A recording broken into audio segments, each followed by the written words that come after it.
Erokamano nyako Ramogi kuom kete Ramogi TV amora ahinya nikech yiero Ramogi TV achiel kachiel kendo kaka nasingo ni twak marwa mar duol biro ni bang' yudo weche manyien adimban ka ilo Trevor Ombija wadwa ng'iyani to higni 15 nyaka ne piny Kenya yud katiba makoro tiyo sani joma thoth pod luonge ni en katiba manyien kata kamano en higni 15 makoro sani otieko kochopo odiechieng' makiny ber mage okenge mage both mage singo mage ma osechopo bende osenyuolo lemo mane jogo mane okedone kata jok manolose manodoyo iye ne geto mar chopo koso nitiere ohinga moko mosebetie to ohinga gi ikelo gi gang'o ere kaka inyalo geng'o ohinga machal kod mago mondo gima nomiyo oganda jo Kenya wuok gi sironyo mar goyo ombulu ne katiba ni ochopo kare bende osekelo duoko madwarore ne jopiny nyako Ramogi gin gik mwadwa doyo kaka wuono wan kod Oliver Waindi ma en jata tije mar riwruok mar Uraia Trust watudre kode achiel kachiel e yor mbui mondo wago kode mbaka wang'eni to katiba higni 15 gin ang'o gini jathum moro nowero ni is there anything to smile about mano penjo manitie ni be nitiere gima nyalo kelo buonjo e land wang' japiny koso nitiere kuond moko ma pod ombekni mowinjo bed ni rido omiyo Uraia Trust na achiel kuom riwruoge ma osebedo kang'iyo ahinya kaka katiba ma 2010 osebedo katayo tijene kata konyo e tayo okenge mopogore opogore migepe mopogore opogore kod chenro gi weche mopogore opogore ei Kenya ka machiegni ahinya jaduong' Oliver Waindi amora ahinya kiyudo thuolo mar tudori kodwa e lo mbui kata yor mbui tinende ne kendo puoch gi pak kiyiero Ramogi TV mondo inyise oganda nyikwa Ramogi Ajwang' ni to e higni 15 gi ang'o gini ma inyalo wachie ma en katiba ma jomoko pod wacho ni en katiba manyien jaduong' Oliver to king'iyo higni 15 nyathi ma ja higni 15 en koro odong' gi ndalo matin kende to kawo pande mondo obed ng'ama ng'ongo e higni 15 gi inyalo wacho ang'o kuom katiba mokwongo kawo thuolo mar moso nyikwa Ramogi Ajwang' ka chako twak mar duol kawuono ni Amusa nyalo wache kendo duoko erokamano kuom rwaka e duol ma kawuono apani en odiochieng' makende kabisa nikech kiny kendo wan gi higni 15 nyaka ne warwak chike manyien chike manyien manowakelo higa mar 2010 koro amor nikech amba dwa wacho adek moko kalure gi tich mwatimo to ginen mwaseneno go Kenya ka ni ang'o ma waseyudo kuom higni 15 mwaseneno gi to duoko mane mwaseyudo kuom chik pende mane wakelo Kenya ka higni 15 mokadho koro amor to anyalo wacho ni waseyudo duoko mopogore opogore ng'enyne en ber nikech Kenya masano opogore gi Kenya mane wadonge kane wan gi katiba moro machon cha mane nyalo duto gi ofise duto ne nie bwo telo mar ng'at achiel to sani koro bedo opogore opogore kendo omiyo waseyudo pogruok ng'eny Kenya ka kinyalo ng'iyo gi chien kuma noaye kuchocho koro wan gi mang'eny mwanyalo wacho ni waseyudo duoko maber to kata kamano be wantiere gi ng'ikruok mang'eny mwaseneno ma an gadieri ni in the course of it modwa wacho kawuono dhi bedo ma clear ni to en ang'o mosekelo ng'ingruok e katiba modwa loseni koro amor kwanyalo go mbaka no gi anyuolawa erokamano mang'eny machiegni nyero kama na Oliver penjo mara mokwongo nikech wacho ni katiba matinende opogore kod katiba machon mane oketo teko mathoth kod dwaro mathoth kuom ng'at achiel sani no ka nitiere okenge kata pogruok ting' momi kidieny ka kidieny obed mar sirikal kaachiel kod bede migepe mamoko penjo madwa ni achak godo gie sani higni 15 ni pod nitiere both kaka iwacho nitiere both kata pek moko mosebetie dipo ni katiba ema kelo pek gi koso ji giwegi ma ni kod ting' mar ni katiba ochopo kare nitiere gik moko 5 mosekelo ng'ikruok e katiba mwaloseni pend chike mwaloseni dikoro wan mabor wasago atua maber igna paga bich go lakini king'iye matut to diko ron mabor to gik moko abich mosekelo ng'ikruok. Mokwongo en siasa mosekel, en gi political interference mang'eny kabisa ma koro siasa odonje iye ma koro implementation mare gikete mondo obed gimoro manyalo tiyo mondo konya nyuola osebedo matek. Mano namba achiel. Namba ariyo en ji osebedo beda gi samuoyo mondo okel dongruok through devolution. Ma koro devolution ka koro chopo kama koro idwa mondo koro kele mondo konya nyuola, to waseneno ka nitiere ng'ikruok mabor. Obed kuom pesa mimiyo counties gieki, obed kuom pok onego bed ni ipogo negi tijegi moa kuom sirkal maduong'. Magi duto waseneno ka osekelo ng'ikruok. Nyocha ne wan Homa Bay kendo waneno ka ng'enyne governors mang'eny pod ywagore ni pesa mimiyogi tin kendo biro kidam ok romgi. Koro waseneno kendo chandruok mang'eny kaluwore gi devolution waseneno no. Koro mano miyo to en gima duong' moloyo katiba malose nieri. Koro devolution oseyudo ng'ikruok matin. To wan gadiere ni kaluwore gi discussions mane wabedo go Homa Bay kendo twak mwabedo go kuonde adek mwabetegi, to wan gadiere ni wadhi neno mbele ka devolution tiyo maber, to mano dhi konyo anyuola mang'eny. Mar adek en ni waonge gi pesa moromo mondo watim go implementation mar katiba ni. Katiba ni dwa pesa mang'eny seriously, nikech ok ne ka chon cha to ne wan gi sirkal achiel, to ne wan gi provinces aboro, ne wan gi districts 47. Koro iyudo ka chon ne bedo mayot mondo government otim mipango gi dongruok mane gidwaro. Ne ok ober, lakini ne ginyalo timo gi pesa matin mane gigono. To koro kane wayudo katiba ni, en katiba madwa pesa mang'eny. To waseyudo ka agulu mwadepende on kaka jo Kenya en agulu mathany mok nyal romo wate. Koro osemiyo omenda mwayudo manyalo kelo katiba ni mondo oti maber kaka dwarore osebedo matin. Mar ang'wen en ukabila, ma en mana fitina mar ng'ane joka ng'ane ni. Mano bosekelo ng'ikruok mang'eny katiba ni, nikech kenjwa ni wan gi kabinde 44 ma waduto watemo ng'iyo ni to ere kaka wanyalo yuwa korwa, joluo koni, jobaluya kocha, jokalenjin kocha gi okuche and what have you. Koro ma bosekelo ng'ikruok mang'eny nikech katiba ni king'iye maber kaka nwakele tarik 27 dwe mar 8 higa mar 2010, en katiba madwaro mondo wakel wanywakre mondo wariw lwetwa kwa implement. To kenjwa ni iseneno kata mana sani ka weche mang'eny mag siasa osedonjo weche cousin to gik moko magalagala ma ka ok ing'iyo maber to osekelo ng'ikruok mang'eny kenjwa ni. Koro waonge gi ng'ikruok maber manyalo konyo kaka joka ng'ato mondo wakel katiba mondo timno maber. To mogik en mana impunity manyiso ni achaya wi chike ma inena gimono beni timo to ok idwa time. Ondike maber kabisa katiba ni gima kama onego beni timre kama to kitim. Wasenene mang'eny kaluwore kata mana gi ker mokadho Uhuru Kenyatta kane ochicha chieng' mar achiel to wadwa regional commissioners mag gik maonge chike. To kaka nowacho no to be kaka owache. To kendo mar ariyo ineno kata mana sani katiba wacho ni e wi ji adek moyier, achiel nyaka bed dhako kata achiel nyaka bed dichuo, ariyo nyaka bed mon kata ariyo nyaka bed chuo. To ok osebedo ka timore. The 2/3 gender rule. Oneno ka parliament wa masani ni opogore gi parliament duto mantiere region ka, nikech wan gi mine matin kabisa parliament, which is not according to the constitution.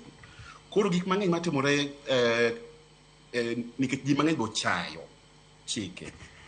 Koro mano waluongo ni impunity mosekelo ng'ikruok mang'eny kabisa e implementation mar katiba ni. Lakini kwa ng'iye kata matut kamano, kaka iwacho no, ochalo nyathi ma jahigni 15. Nyathi ma jahigni 15 mano teenager maka en skul machon to pod en e klas 7-8 ka, samoro en e form 1. to iyudo ka sani pod nyathi ma pod dongo with some challenges kon gi kon, to pod wan gadieri ni komiye tal maber mo orieyo maber to bodhi dhi mbele ma oyud konyruok mbele kucho. Koro wan gadieri ni katiba ni odhi kelo kony maber mbele koni. King'iye kata mana gi katiba mag Amerika gini ma 200 years 300 years old, magi katiba mosedaki gin gigi to be ok wili ga pile mana gik moko matin iwilo to ji dhi mana mbele. Koro wan gadieri ni bang' gini manok mbele kae wadhi yudo pogruok mang'eny kendo wadhi yudo dongruok mang'eny e wi katiba ni. Jaduong' Oliver, ka wang'iyo katiba nitiere gimitieko ma iluongo ni impunity gi dho kizungu, nyiso ni chando deo kata chayo chik e yo mar ng'ato wuon ng'ada e chunye ni anto gini adwa chaye nikech be onge kama ibiro tera, wang' teko mar chayo chik. Wang' teko mar chayo chik ni ka opo ni mae mise ma higni 15 waseneno ka moko kuom joma winjo bed ni tiyo kaluwore kod katiba timo, nyiso ni mise ma ogur godo katiba ni higni 15 nitiere kod chayo chik e yor wang' teko.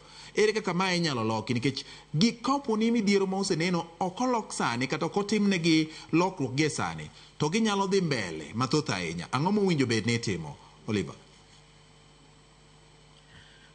Ing'e ni kenjo ni en piny moro mopogore gi pinje mang'eny moseneno, nikech ji mang'eny onego ong'e gima onego bed ni timore to ok gitim.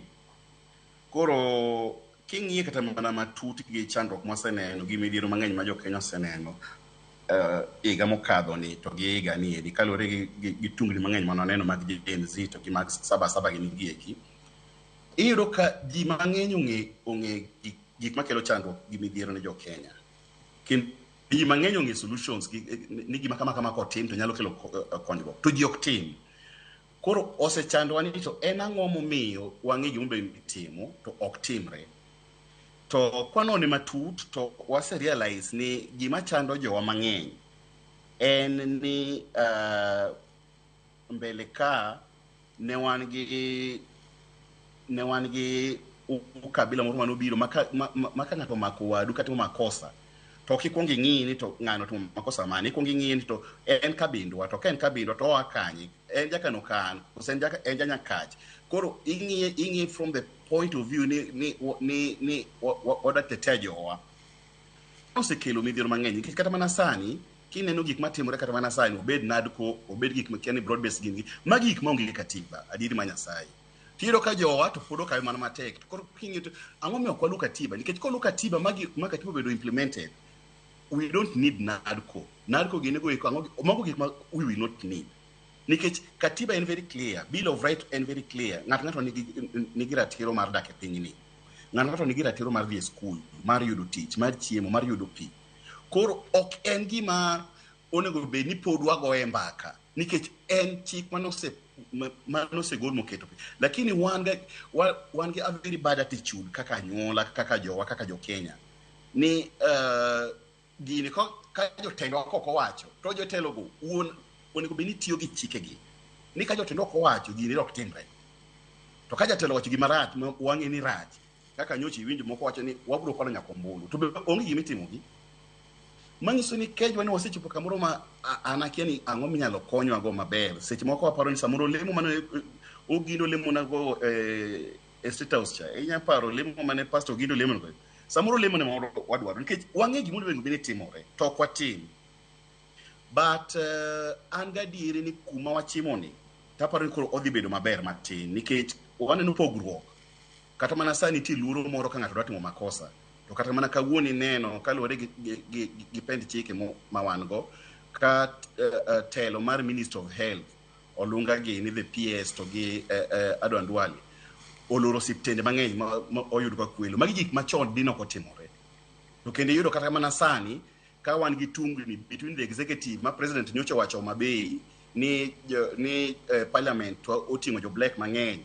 To mano konyowa nikech ka ji gombaka ewi corruption, ka ji gombaka to mano manyiso ni at least ani koro ji nitiere gi nafas mar loso e gik ma chando pachgi kata machando dongruok gi.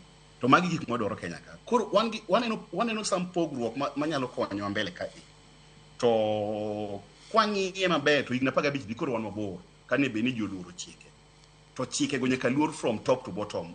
nikech chik ok inyal kele kor gweng' ni mondo bini luore to jotelo man go kaka to ok luoro chike nyaka luor gi everybody nikech omiyo wawacho ni we the people mano is the most important statement e ginene mangima chike mano kelo gi we the people mangiso ni the people 54 million Kenyans million prabich gangwen mane Kenya kagi are more important than even our leaders gik magidwaro manyaka timre to gigi duto nitie e pend chike mangiso ni onge gimoro monego bino wago e mbaka ken pod gidhi loso let's just implement gini mondo gino odhi mbele kaka dwarore.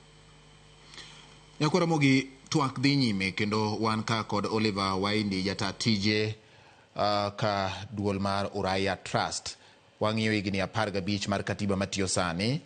Nitiere gik moko 5 madito ma Oliver Waindi owacho ne gin gik ma osekelo pek e chenro mag neno ni katiba otiyo kaka dwarore ma oting'o weche mag siasa.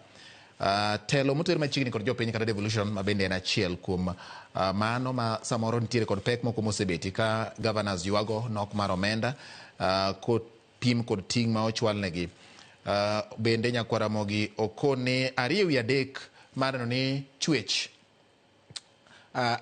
moingo chwech ka imiyo ji telo kobed ni joma chuo kata joma mine kopo ni joma mine gin 2 kuom ji 3 to ng'at ma dichuo nyaka bed achiel e igi kanyo. Kopo ni joma chuo omako lemo 2 e kind lemo 3 to ng'ama miyo winjo bed ni bede e igi kanyo ng'ama miyo achiel. Koro gin weche ma oketi nyakwara mogi weche mag ukabila kaachiel kod weche mag chayo chik e yor wich teko kata wang' teko.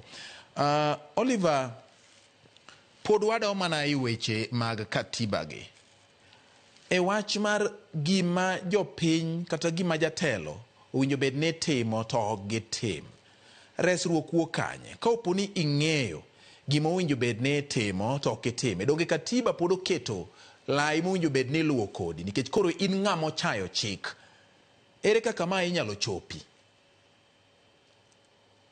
Aparo ni resruok mar jopiny ni gi jodoho to kata mana dono wuon be nigi ng'ikruok matin.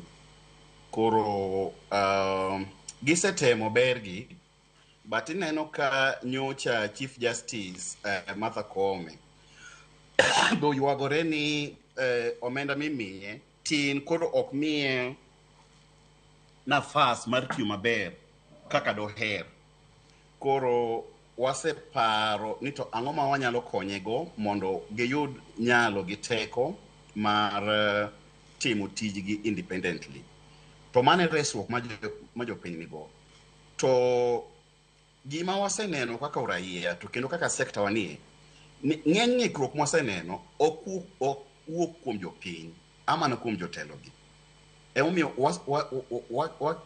wakawo kinde malach kwaloso gi jotelo kata mana ker kata mana jatendwa Raila Odinga wasebet kod piny kwaloso kodgi mondo watem nyisogi ni nitiere importance mar bedo gi luor e wi chike ma jopiny noketo.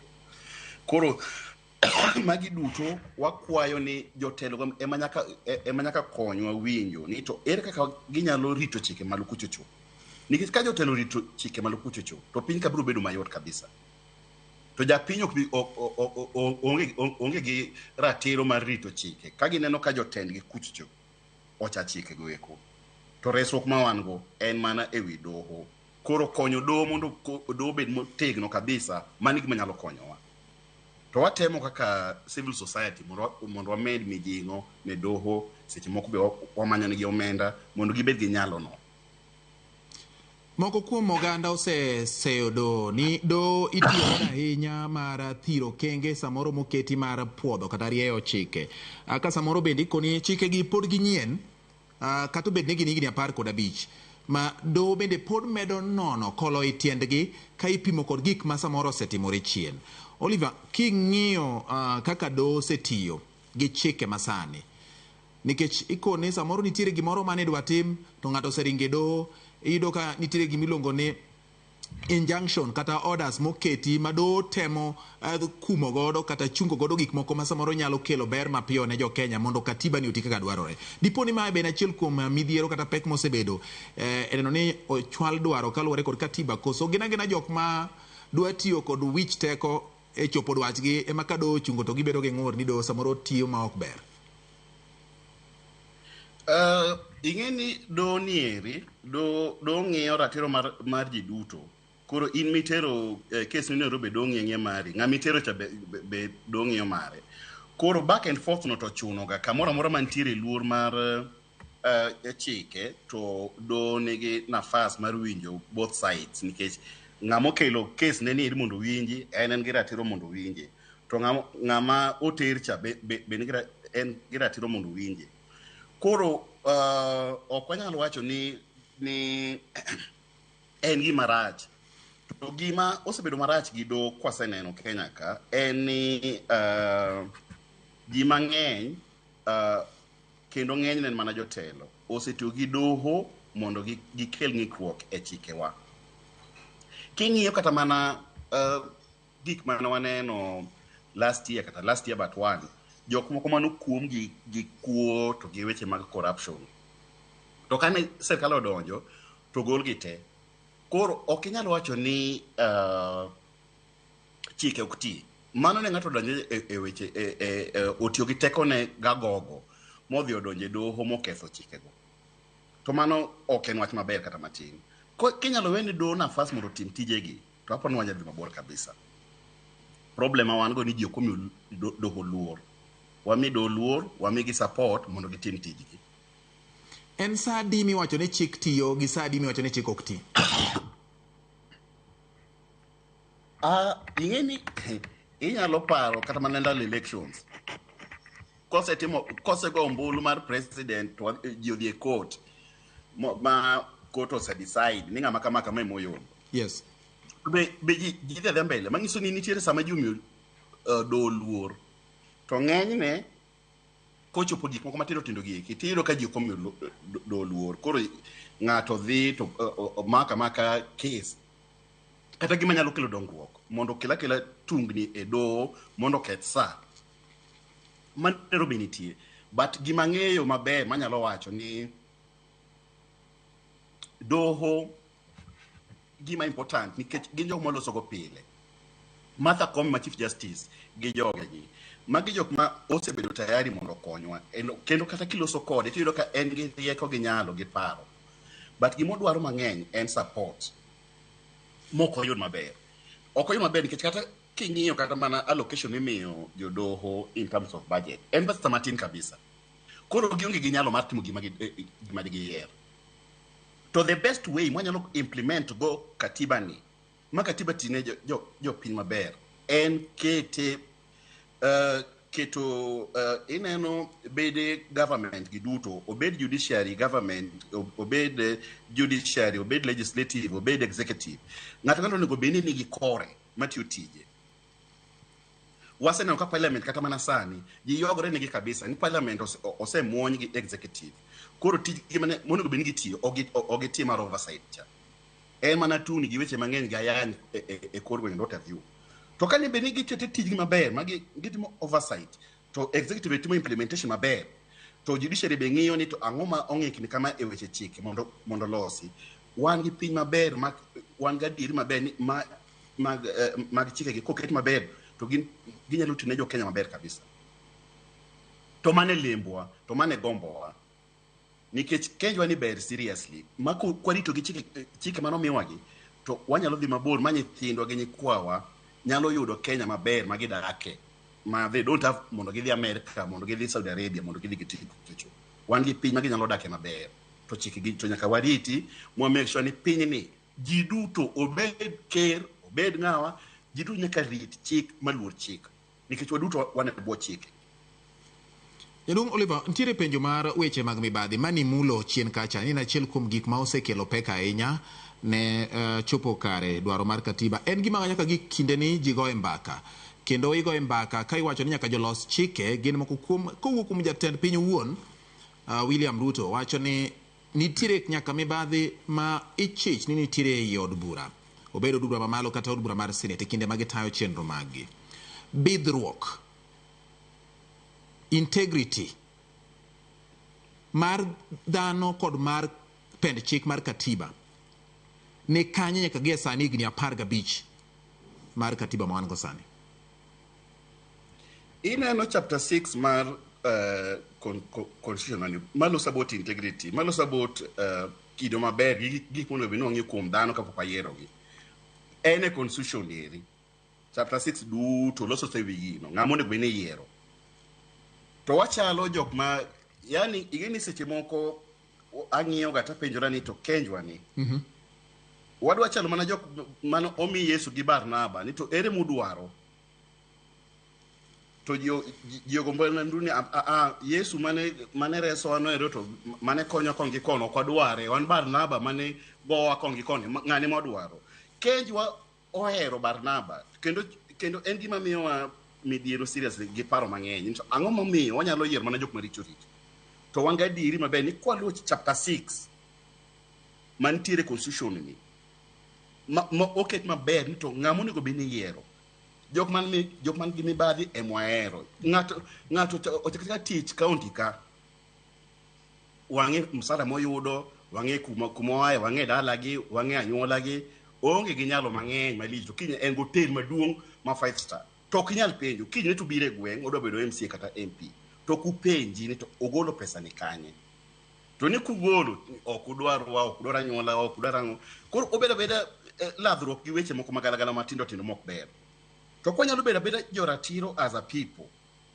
Wacho ni jok man gi mibadhi to ng'egi yot kabisa nikech jogi ki ok oa e polo, wan kodgi wadak adaga kodgi kama. Ng'ato nigi chandruok Oliver Waindi kama. To kinyne to en gi Kempinski Hotel. To kipenji ni to to Oliver Waindi ogolo Kempinski ni kanye. To biro ni kage muma ni Nyasaye mogwedhe. Mano ok gweth, mano kuong marach kabisa nikech imayo jopiny mondo itim go gigi wuon.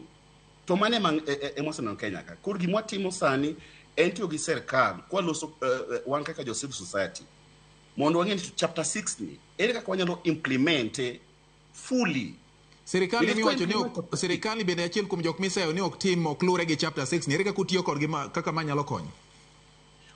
Watemo ng'isi gadieri margi nikech mane mwanyalo timo nikech ok ne ka wan onge nyalo, aonge bunde, aonge sign ma abro tere. To ng'ise gadieri paro ne pile no ni to in ulose wi chike ni makata mana kiny makoro wadhi bedo gi twak ewi katiba ni, wadhi paro ne jopiny mapile kendo jodongwa be ni to un ere kaka ukonyowa nikech timbe uwe magalagala emomiyo jopiny be osebedo gi midhiero mang'eny gi parruok mang'eny. Ni to ere kaka wanyalo rito chike ka jok ma omi nyalo gi okumba mondo rito kuchicho ema ok omiyowa that support. Okay. Koro watemo paro negi pile nikech onge gima wanyalo timo malo mano.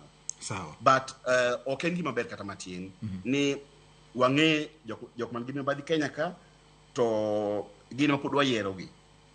All right. Wanyalo winjore kaka joka ng'ato ni ng'at moro amora ma osemien gi chilo mar mibadhi cannot be elected Kenya ka kata mana e Luoland to nyalo konyo mang'eny kabisa.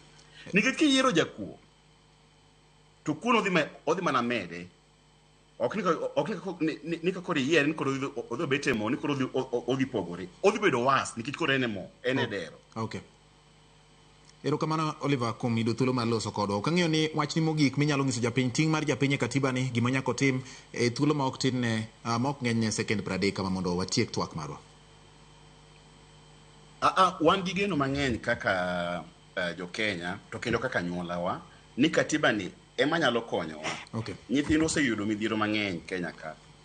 Nyithindo onge tich, nyithindo iyudo kata mana sani kidhi e mieche wa Kisumu kucho, Siaya, Homa Bay, Migori, nyithindo mana jo boda kendo mano mana man gi hawi. Ng'enygi obet abete kor gweng' onge gima gitimo nikech gionge nyalo. To wan gi pesa mabiro kor gweng' mondo kel dongruok. Wan gi katiba ma protect everybody's right. Yes. Gi ratiro ma ji duto Kenya ka. Koro an lemo kendo geno maketo ni wanyalo ng'ato ka ng'ato nyalo kawo opportunity mare mondo o protect katiba ni. Okay. Pen chike mokelo ni nyaka ng'ato maki motegno nikech mani gima dhi konyo mbele ka. Onge ukabila mabiro konyi, onge jatelo mabiro konyi, to katiba ni to nyalo konyi. Erokamano. Koro en okumba ma important monego bed nomako sani. Erokamano nya Oliver Waindi kuom yudo thuolo mar loso kodwa. Mano en jata tije mar Uraia Trust ma bende en achiel kuom riwruoge maneno ni oket tim katiba kendo ratiro mag oganda bendo lu e yo ma owinjore. Erokamano Nyakwar Ramogi bende kuom yiero Ramogi TV. Abedo e twak kod Oliver Waindi kendo abede twak lo Trevor Ombija. Nyakwar Ramogi twak mar duol rumo gi kanyo, warumo kod ye weche manyien mag oimore sa 3. Ka kamano poch gi pak kuom medo kete Ramogi TV. Nyinga en George Bati, oriti masani.